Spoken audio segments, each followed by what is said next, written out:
একটা জিনিস নিয়ে কথা না বললেই নয়।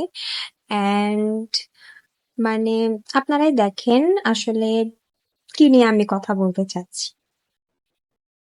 নাজিমের মতো কোনো ছেলে হইতে পারে না, এতটা সুইট আর এতটা ঠান্ডা মেজাজের একটা ছেলে। ও এই যে কথা বলে না, কিছু মানুষ আছে না কথা বললে মনে হয় যে অনেক চালাক এরকম, কিন্তু ও এরকম না।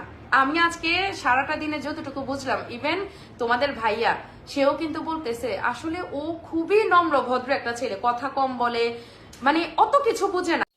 ওকে, তো আসলে ওর মতো একজন নম্র ভদ্র ইনোসেন্ট মানুষ আসলেও হয় না, কারণ যদি এরকম নম্র ভদ্র ইনোসেন্ট একটা মানুষ হইতো, সে জেনে শুনে তার বউয়ের একটা পাস্ট আছে, সেই পাস্টটা জেনে তার সাথে প্রেম করে তাকে বিয়ে করে তার সাথে সংসার করে, হ্যাঁ, তারই বান্ধবীর সাথে আবার লটর পটর করে দেন তাকে সরানোর জন্য, তার বউকে সরানোর জন্য মাঝখানে থেকে তার বউয়ের পাস্টে সে কি করছিল না করছিল সেটা টেনে নিয়ে এসে বউকে ছেড়ে দেয়।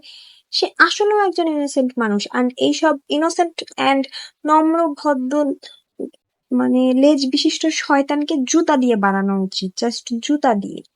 ফালতু।